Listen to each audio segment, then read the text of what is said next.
৭৫তম স্বাধীনতা দিবস। ঠিক আছে, আমরা সবাই একত্রিত মিলিত হয়েছি আমাদের স্বাধীনতা দিবস উদযাপন করার জন্য। অনেক রক্তক্ষয়ের মাধ্যমে আমাদের স্বাধীনতা দিবস উদযাপন হয়েছে, আমরা আজকে পালিত করছি। আবার তার আগে আমাদের যে কয়েকদিন আগে আমাদের যে ডাক্তার সাহেব মারা গেল, মৌমিতা, তার শোক পালন, তার তার স্মৃতির উদ্দেশ্যে আমরা 1 মিনিট নীরবতা পালন করব। ঠিক আছে, টাইম নিয়ে একটু, তো কেউ টাইম নিয়ে একটু। হুম। আচ্ছা, শুরু করো।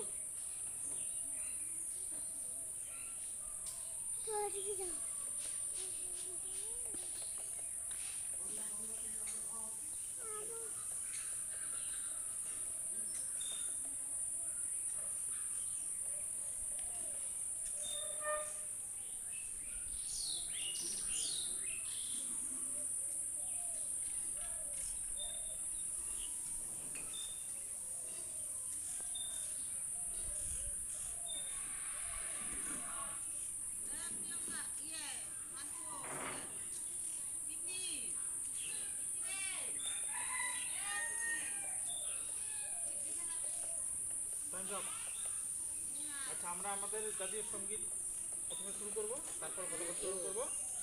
তো জাতীয় সঙ্গীত শুরু করো।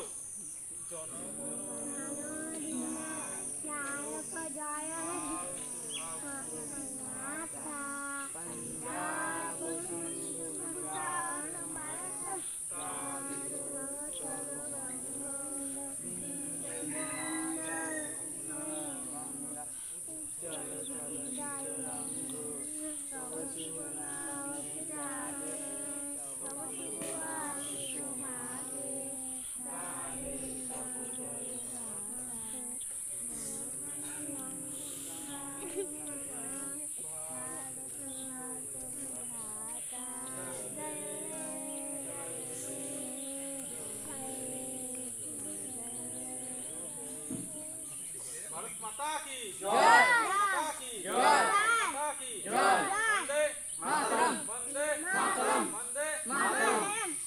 এবার আমাদের ফুল ফল গান উত্তোলন করতে থাক, মারছিস কেন তাহলে? ছোট না?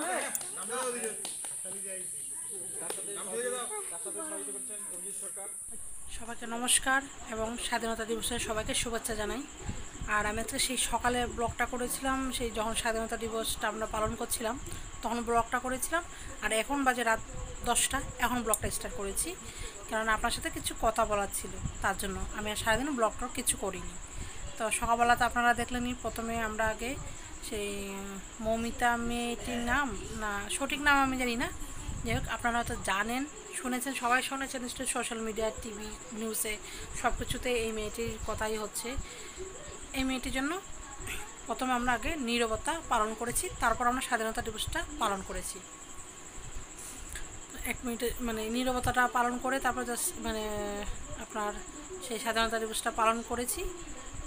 আর মেয়েটির সাথে যে অন্যায় হয়েছে এইটা জাস্টটা খুবই দরকার পাওয়া। আর মেয়েটা একটা প্রফেশনাল কাজে গেছে, সেই কাজে এরম মানে তো খারাপ জিনিস হয়েছে মেয়েটার সাথে, তার সাথে অত্যাচার করে তাকে মেরে ফেলে দেওয়া হয়েছে। তাও কীভাবে মেরেছে যেটুকু শুনছি এখন শোনা যাচ্ছে সোশ্যাল মিডিয়ায়, যে খুবই খারাপভাবে মারা হয়েছে। তো আবার অন্যায় করে আবার অন্যায়টাকে ধামাচাপা দেওয়ার চেষ্টা করেছে। আমি শুধু ভাবছি মেয়েটি মানে একটা ডাক্তার মানুষ, তার মানে উনি একটু বিশাল উঁচু লেভেলের মানুষ, আমাদের জন্য অনেকটাই উঁচু লেভেলের মানুষ, যেহেতু উনি একটা ডাক্তার, মানে আমাদের জন্য অনেকটা বড় মানে উঁচু লেভেলের মানুষ, নাহলে এত পড়াশোনা করে ডাক্তার হতে পারে না।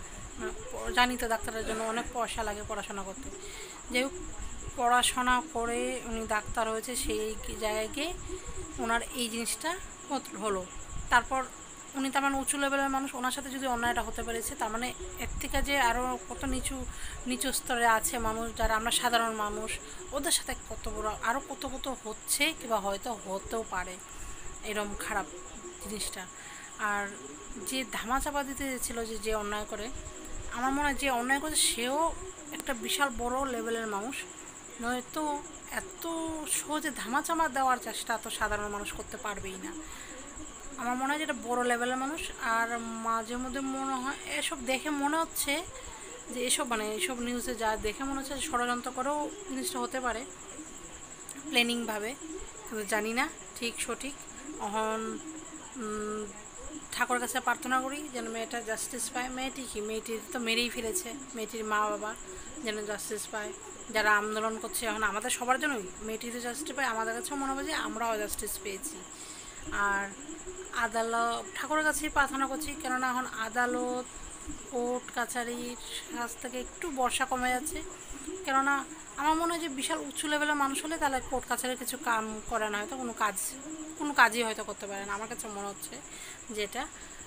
তার জন্যই আমি বলছি এখন দেখা যাক, ঠাকুরের উপরে ভরসা, এখন ঠাকুর যেন জাস্টিসটা করে দেয় আর সঠিক ব্যক্তির যেন করে। যে ব্যক্তি অন্যায় করেছে সেই ব্যক্তি যেন শাস্তিটা পায়। তার হয়ে অন্য কাউরে পয়সা দিয়ে দাঁড় করে রেখে দিয়েছে, ও যেন পায় না। যে ব্যক্তি অন্যায় করেছে সে যত বড় লেভেলের মানুষ হোক সেই যেন শাস্তিটা পায়। আমার কথা হলো সেটাই। এখন আমার কথা যাই হোক, যেটা আমি বলছি, তো এই জিনিসগুলি যে একটা অত বড় লেভেলের মানুষ, একটা ডাক্তার ব্যক্তি, এই মানুষের যদি এই খারাপ কাজ, ওনার সাথে যদি এই অন্যায়টা হতে পেরেছে, সাধারণ ব্যক্তিরা কত অন্যায় হয়। আর আমি যেটুকু এইসব যেহেতু দেখেছি সোশ্যাল মিডিয়ায়, তার জন্য এটা থেকেও আমি একটা শুনেছি যেটা পার্সেন্টেজ, ভারতের পার্সেন্টেজ, যেটা আমরা যদি মনে করি যে বাইরে গেছে বলে আনসেফ মেয়েটা, না, তার থেকেও বেশি আনসেফ ঘরে, বাড়িতে, যেটা পার্সেন্টেজে বলে ভারতের, যে বাইরে থেকেও বাড়িতে আনসেফ বেশি। তো বাড়িতে তো আনসেফ পুরুষ রূপে তো জানেনি, যে কোনো সম্পর্কে পুরুষ রূপে তো সবার বাড়িতেই আছে। সেই পুরুষরা যদি আনকমফোর্টেবল ফিল করায়, আমি বলছি না যে রেপ করছে, কিছু কিছু ক্ষেত্রে রেপ করছে, কিছু কিছু ক্ষেত্রে কিছু র্যাপটপ হয়তো কিছু করছে, এবং তাকে আনকমফোর্টেবল ফিল করানো, তার ওরা তো কিছু বলতেও পারছে না, কারণ ওরা তো তবুও তো বাইরের লোকের একবার বাইরের লোকের সাথে লড়াই করা যায়, বাড়ির লোকের সাথে লড়াইটা করা বহুত টাফ। করছেও না, তো অনেকে মুখ বন্ধ করেও আছেও, আর হয়তো করছে র্যাপ করার পর। এই যে আন্দোলনটা হচ্ছে র্যাপ করার পর, র্যাপ করার আগে কেউ কিচ্ছু করতে পারি না আমরা, কেউ কিচ্ছু না। তারপরেও যদি এই জিনিসটা হওয়ার পর যত আন্দোলন করছে, যেন দ্বিতীয় ব্যক্তির এরম যেন না হয়, এটাই আশা করব। আর ভাবছি যারা বাড়িতে থেকে মানে অত্যাচার হয়, অত্যাচার হওয়ার পর তাও হয়তো কেস কামারি হয়, কিন্তু তার আগে যে আনকমফোর্টেবল ফিল, যে একটা মেয়েকে তাকানো, যেটা একটা নারীকে যেভাবে তাকানো, একটা পুরুষের যদি একটু খারাপ নজরে থাকে, আমরা মেয়েরা বুঝতে পারে যে চোখ দিয়েও খেতে আসছে, শরীর দিয়ে তো খেতে আসবে পরে, আগে তো চোখ দিয়েও খেতে আসে।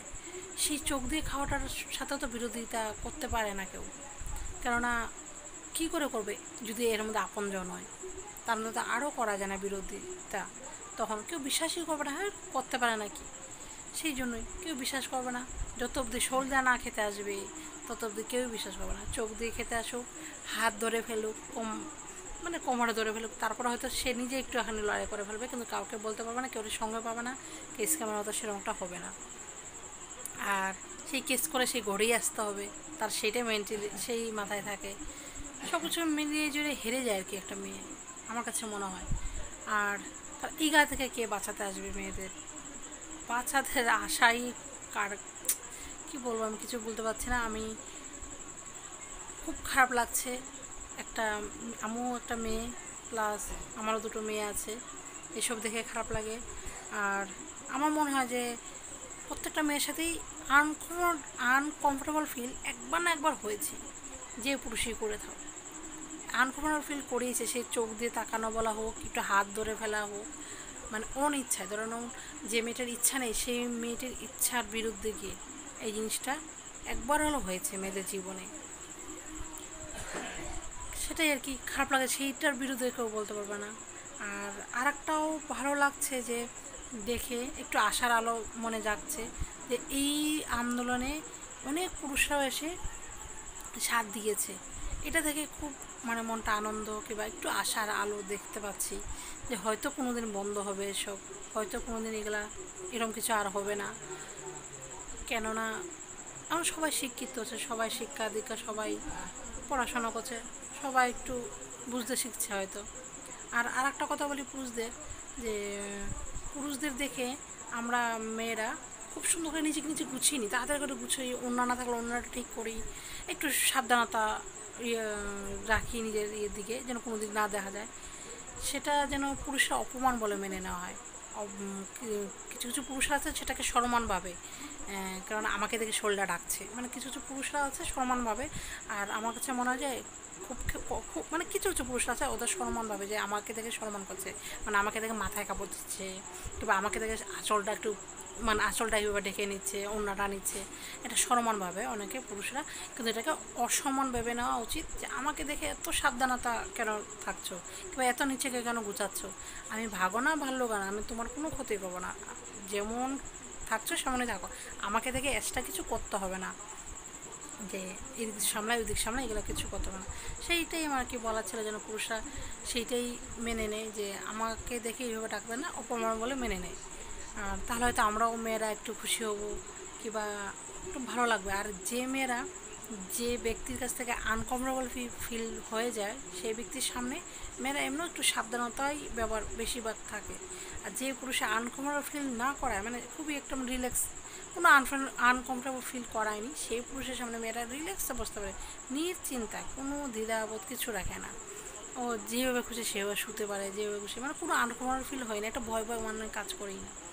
আর যদি কেউ কোনো পুরুষ ঘরে এরম থেকে থাকে, তাও বাড়ির পুরুষ, তাও আপন লোক যদি হয়ে থাকে, তাহলে সেই মেয়েটির যে কতটাই কষ্ট, সে 24 ঘন্টা সেই মানুষের লোকে থাকছে, মানে বাড়িতে 24 ঘন্টাই তো স্বাভাবিক, সেই কতটা আনকমফোর্টেবল ফিল, আর কতটাই বিরক্ত, কিংবা কতটা মেন্টাল হ্যারাসমেন্ট, কত কেউ সহ্য না করে সুসাইডও করে ফেলে, আর কেউ কেউ হয়তো সারাটা জীবন এইভাবেই বেঁচে যায়, আমার কাছে মনে হয় আর কি, কেউ কেউ হয়তো সারাটা জীবন চুপ করে এইভাবেই বেঁচে যায়, যতদিন জ্যান্ত মানে বেঁচে আছে ততদিন এইভাবে বেঁচে যায়, এই আর কি বলার ছিল, আর কি বলবো। আর আমার কাছে মনে হচ্ছে যে আপনাদের সাথে আজকে এগুলো মানে কথা বলবো বলে আমি আজকে সারাদিন ব্লগ কিছু করিনি, সেই সকালে করেছি, আমি এখন 10টা বাজে, আর আমি জানি আমার নতুন চ্যানেল, আমার ভিউস নেই অত, মানে ভিউয়ার্স নেই অত দেখার, কে দেখবে, তারপর আমি ব্লগটা করছি, কথা বলে বলছি, কেননা আমার নিজের শান্তির জন্য, আমি হয়তো আমার ব্লগ হয়তো দেখবে, আর কে আমার ব্লগটা হয়তো আমার ভাই, আমার বৌদি, আমার দাদা, আমার বর, ওরাই হয়তো ব্লগটা দেখবে, তারপরে আমি বলছি, কেননা আমি হয়তো ওদের সামনে বসে এতটা কথা বলতে পারতাম না, যেটা আমি ক্যামেরার সামনে বসে একা বলতে পারছি, সেই জন্য আমার ব্লগটা করা, আর আমার নিজের মনটা শান্তি, যে আমার মনে হয়েছিল যে আজকে আমি এই নিয়ে, যখন আমি নীরবতাটা পালন করেছি, তখনই আমার মনে হয়েছিল যে আমি এই নিয়ে একটু একটু হলেও কথা বলবো, আমার যাই মনে আছে। তো যাই হোক, আমি বলেছি কথা, যাই মনে হচ্ছে, আমি অত সুন্দর করে গুছিয়ে বলতে পারি না, আমার একটা মূর্খশোকর মানুষ, আমি পড়াশোনা কিছু জানি না, আমি একটা house wife, simple middle class ফ্যামিলির, মিডিল ক্লাসকে আমি ক্লাস কিছুই আমি বলতে চাই না, কোনো ক্লাসে আমি কোনো কিছু বলতে চাই না, কিন্তু জাস্ট আমার হচ্ছে একটা সাধারণ বউ, মেয়ে বউ, যাই বলতে পারেন, আমি বলেছি যা মনে হচ্ছে তাই একটুখানি বলেছি, তো সুন্দর করে গুছিয়ে গেছে বলতে পারি না, যদি কিছু ভুল ত্রুটি হয়ে থাকে তাহলে আগেই আমি ক্ষমা চেয়ে নিচ্ছি, আর আমার ব্লগটা এখানেই শেষ করছি, সবাইকে স্বাধীনতা দিবসের আবার শুভেচ্ছা জানাচ্ছি, এবং আরও স্বাধীন হতে হবে আমাদের, মেন্টালের দিক দিয়েও, সব কিছু দিক দিয়ে আরও স্বাধীন হতে হবে, বাস এটুকুই আমার বলা, সবাইকে টাটা।